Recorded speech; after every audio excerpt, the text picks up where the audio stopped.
Okay, boys, pause your Pokemon or Fort Worth, whatever you are playing, and come over here and help me with the project. It's Fortnite! Well, whatever. Anyway, I was thinking about becoming an influencer on the line. Do you mean online on YouTube? Exactly, like on YouTube. I've even got a song wrote. You tell me what you think. Welcome to Granny's Storytime and Tea, where the stories are good and the cookies are free. But Granny, you don't have any cookies. Oh, well, it doesn't matter. They don't have cookies. It's just a hook. What do you want to do on YouTube? Well, I thought I'd tell my life stories, like the time I beat up a raptor with a wooden spoon until it was tamed and I named it Pickles, or about the time that I caught a fish that was so big I could live on it for days. Granny, you need to stop playing games before bed. Yeah, probably, but what could we call the channel? I know. Storytime with Granny! Alright, let's sit down and listen to my story for today. Don't forget to hit that subscribe button, hit that notification bell, and smash that like button. Welcome back to Storytime with Granny. I'm Granny, and today we're going to discuss natural disasters. Now, if you ever turn on the news, you can't seem to watch the news on any particular day without a new natural disaster happening somewhere around the globe. From floods to fires to tornadoes to earthquakes, it seems like there is always someplace getting hit. That's what we're going to talk about today. Is it possible that we're at the end of times? The game I chose to go along with today's story is Disaster Report. It's actually Disaster Report 4. It's the only game that I have that really kind of goes with today's story. But it seemed like a pretty decent game. Okay, so let's get into it. So let's start with the floods in Texas. There was a camp recently, Camp Mystic, about 3 weeks ago. 27 campers and counselors lost their lives to a flood that came in. This flood was so quick and severe that there was the water in the Guadalupe River rose 26 feet in 46 minutes. I don't know about you, but that's a large amount of flooding. 26 feet in less than an hour. That's a 2-story building. In all, 91 people would die in this flood. And the devastation that it caused was horrible. There's still people missing. They haven't found everybody. They're trying. And they've been working on the cleanup of this mess. But here it is 3 weeks later, and they still haven't found everyone. The fact that it came up so fast was just insane. There's a picture of a bridge where you see the bridge before the flooding, and then when you see how high the water went up, it's shocking. Like, I've never seen anything like it in all my life. Another thing that has been kind of crazy is all the wildfires that have been happening all over the place. From Hawaii to California to Canada even. Canada had some wildfires that caused the sky over New York to be orange for days. They had warnings out for people with breathing problems and stuff. And even in Alabama, they still had warnings telling us to be cautious. So I have COPD and asthma.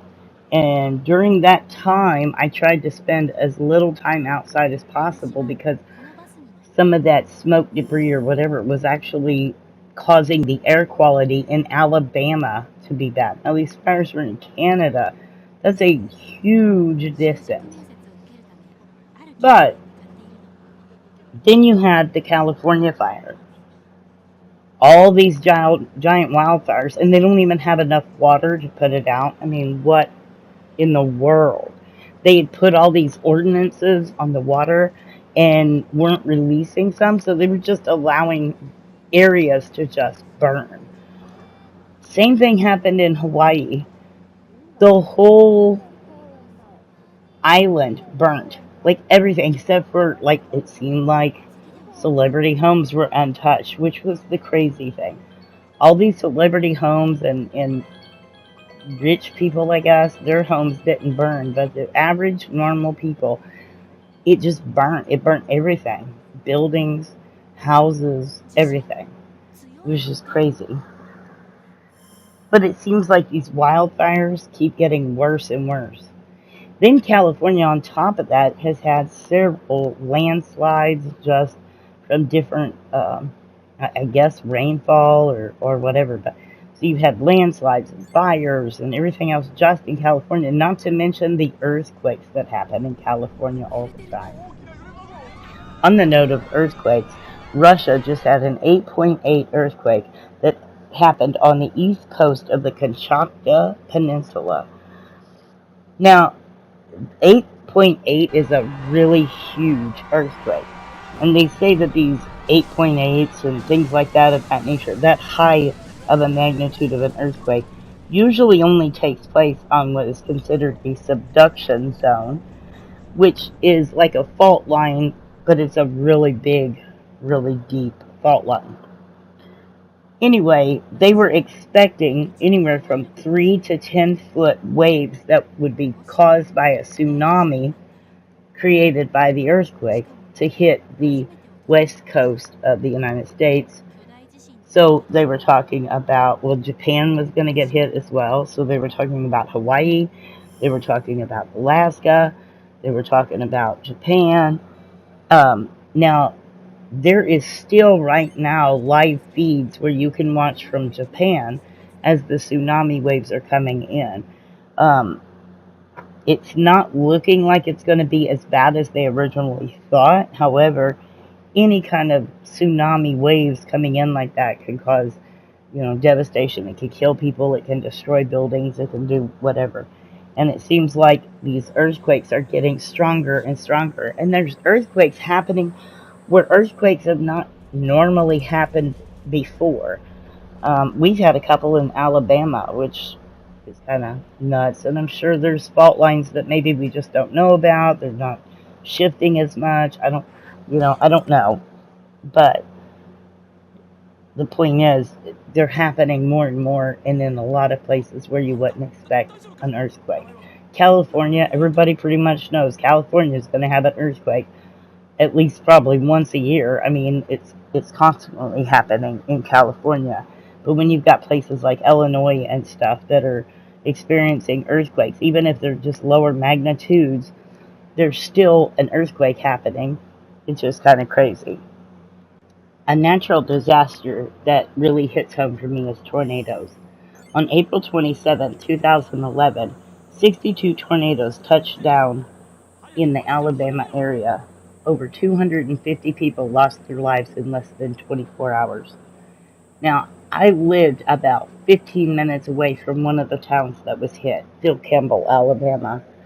It was devastated. Hackleburg, Alabama was wiped off the map. Everything in it was flattened down to the ground. There was nothing left. The whole town, they have helicopter pictures. The whole town is gone. And yes, it was a small town, but still, there were tons of houses there and buildings and whatnot, and it was completely leveled. There was an EF5 tornado with wind speeds exceeding 200 miles an hour. The Hackleburg tornado had a path length of 132 miles. In all, 72 people lost their lives from that single tornado.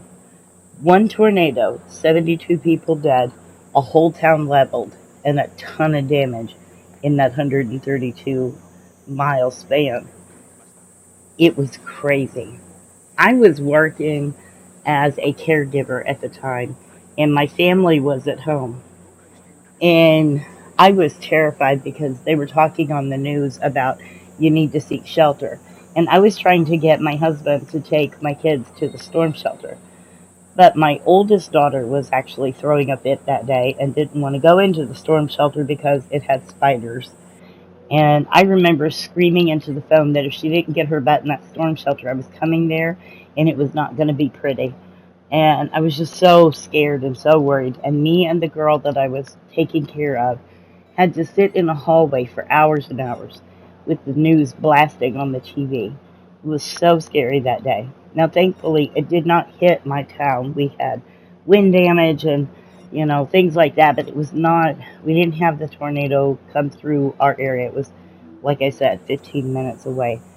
The next morning when I got off of work, because I worked the overnight shift, so when I got off of work, I drove to Phil Campbell, and I volunteered because I was a nursing student at the time. So I volunteered, and my job was to actually sit in the fire department with a list of people, whether they were declared deceased or if they were in the hospital. It basically said, people would come up, they'd give me the name, and I could tell them whether the person was deceased, or I could find their name on a hospital list, and I could tell them what hospital they were at. There were some people who had come in who had left their name and stuff in case family members were looking for them.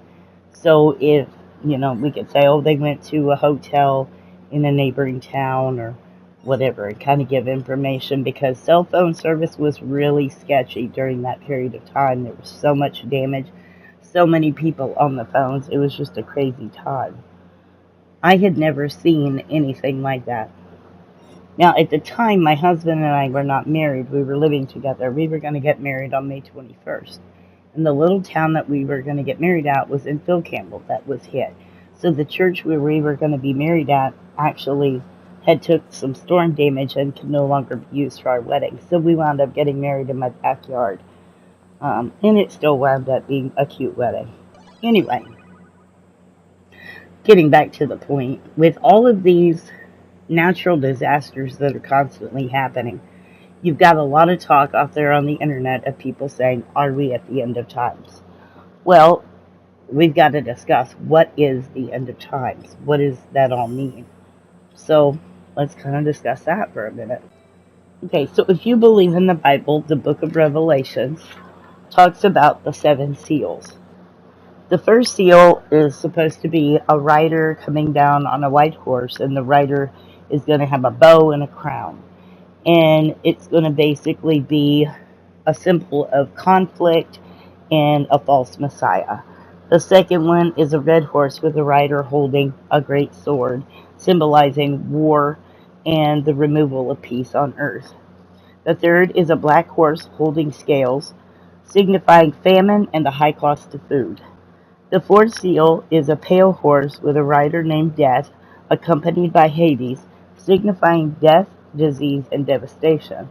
The fifth seal is the souls of the martyred believers. And the sixth seal is basically a great earthquake or natural disasters. The seventh seal is where heaven goes quiet for 30 minutes, and then a trumpet sounds and Jesus comes back to earth, and eventually, we have heaven on earth. Well, the sixth seal is basically what we've been talking about with all these natural disasters. And there's a lot of people that think that we're at that sixth seal. And the reason why they believe that is because the first seal, being that of conflict and false messiah, there's a lot of people that already believe that the Antichrist is here. I don't know. They haven't proven it yet. I haven't seen any true signs of it. Yes, I've seen where, people say, oh, I think so-and-so's the Antichrist because. But it's still not, it's just speculation. But when you get to, the second seal, war, we've got wars springing up everywhere. It's like there is constantly a new threat of this war or that war. So it's like the world is not at peace. There is a lot of, from the United States getting upset with China or Korea or whatever, to Russia invading Ukraine, and then you had, the Jews and the Palestinians war, all that stuff. The third seal, famine and high cost of food. There are more homeless people now, and I don't know if you feel it, but you go to the grocery store, when it costs you $15 for 5 dozen eggs, and that's in Alabama where everything's lower, and that's ridiculous.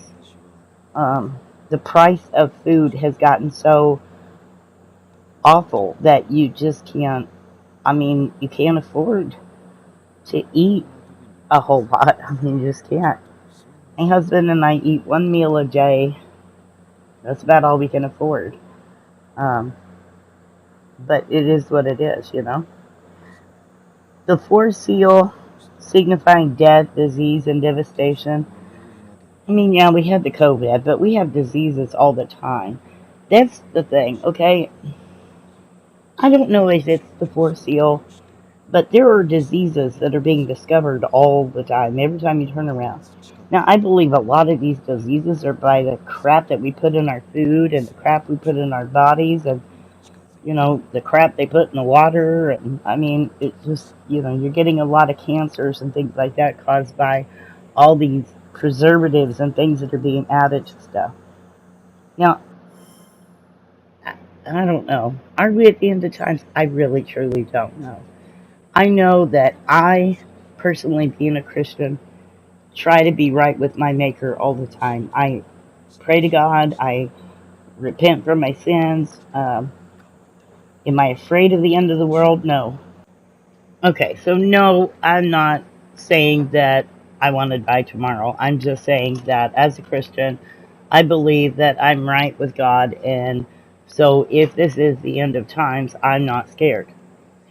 Okay, anyway, if you really want to go down a rabbit hole, go out there and Google end of times or natural disasters, are they the end of times, and watch some of the stuff. Some of the things that people are saying are kind of crazy.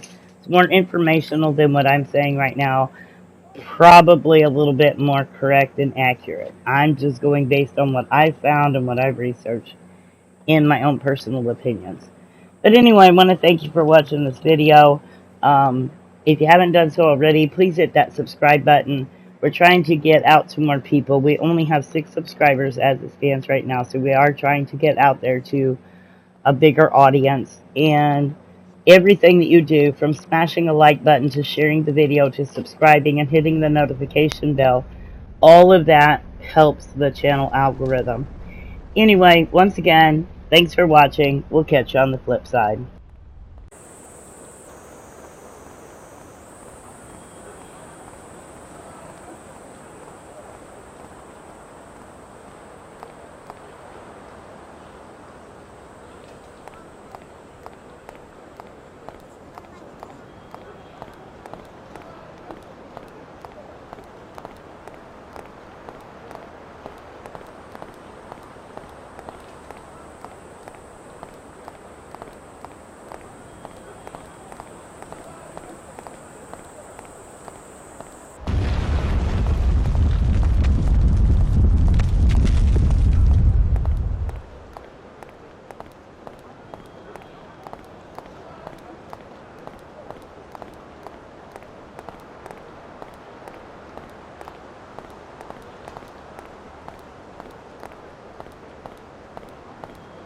Don't forget to hit that subscribe button, hit that notification bell, and smash that like button.